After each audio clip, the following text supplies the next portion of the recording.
umunsi bahawe warashyize uragera, maze bagaruka kumva imyanzuro y'urukiko.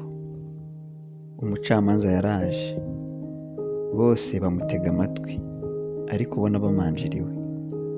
Bagiye kumva bumva aravuze ngo, dukurikije kwiregura kw'impande zombi, urukiko rwisumbuye rwasanze ibyaha byose James yashinjwaga bitamuhama, kubera ko abamurega bagiye bivuguruza mu bihe byabo bitandukanye byibazwa.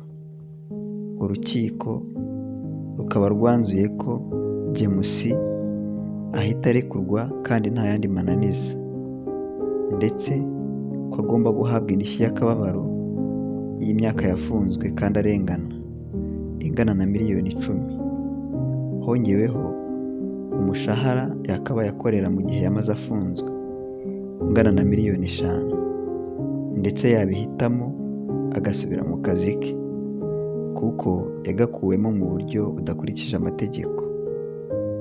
Bakimara kumva imyanzuro y'urukiko, basimbukiye hejuru barahoberana, maze James ashima Imana yakoresheje Keza ndetse n'umwavoka wamufashije. Ku rundi ruhande, papa wa Keza na mushuti we nabo barimo gushwana, bari kwitana ba mwana. James na Keza baratashye, Keza aramuherekeza amugeza kuri ghetto aho yabaga. Kuri bo byari nko kuzuka, ndetse rikaba itangiriro ry'urukundo rwabo rutagira iherezo. James yongeye kubwira Keza ati, uretse urupfu nta kindi kintu kizantandukanya nawe. Mu gihe bari bakiri aho bari kwibaza ikigiye gukurikiraho, nibwo bagiye kumva bumva mesaje ko y'amafaranga yabo bagombaga guhabwa yamaze kugera kuri konti ya banki. Maze James atazuyaje abwira Keza ati, mukundwa, mbese wanyemerera ukambera umugore tukabana mu bihe byacu dusigaje kuri iyi si?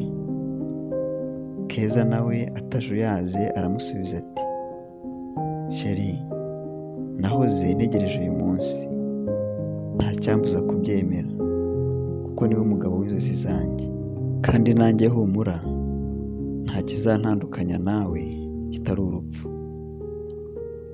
Bamaze kwemeranya kubana, bahise bafatanya gushaka inzu, dore ko iyo James yabagamo itari ihagije ku bantu bari bagiye kubaka umuryango. Kuva ubwo batangiye kubana nk'umugabo n'umugore, ndetse batabibwiye n'ababyeyi babo, cyane ko bari babizi ko batabashyigikira. Nyuma yaho James yaje kubona akazi keza muri ONG ikomeye kandi imuhemba neza. Amaze guhembuka, yiyemeza kujya iwabo wa Keza. Agezeyo, sebukwe n'ibimwaro byinshi yarabakiriye, maze aboneraho no kubasaba imbabazi, cyane ko atari agifite amafaranga nk'aya mbere. Yari yaramaze kubona ko isi idasakaye kandi ko ntawe itanyagira, maze arababwira ati, bana banjye, mumbabarire ku bibi byose nabakoreye. Nashatse gusenya urukundo rwanyu, ariko mwebwe mwanyeretse ko agati gateretswe n'Imana kadahuwa n'umuyaga. None dore urukundo rwanyu rweza imbuto, murabanye.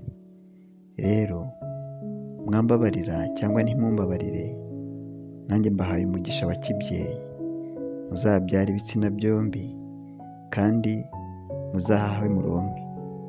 Murakoze bana banjye.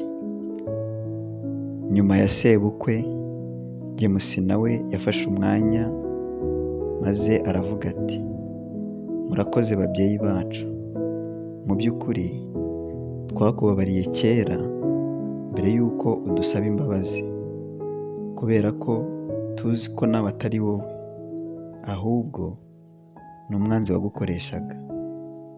Ariko ndagira ngo buri muntu wese uri hano nawe yumvireho, urukundo rujya aho rushaka, kandi ntirwita ku cyo umuntu ari cyo, ntirutandukanya amoko, abarebare ndetse n'abagufi. Mbese twarugereranya nka kwa kundi urupfu ruza rugatwara umuntu. Rero nimureke rwogere, ahubwo aho rushoboka turushyigikire.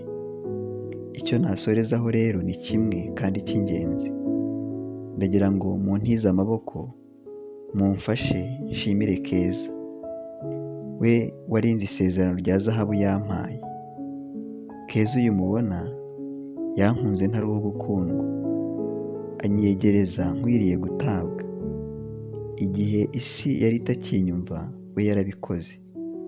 Mbese muri make Keza yampaye ubuzima buzima, none dore ubu ndi umugabo wizihiye urugo rwe.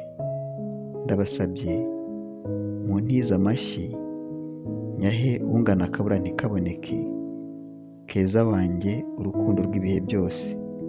Murakoze cyane.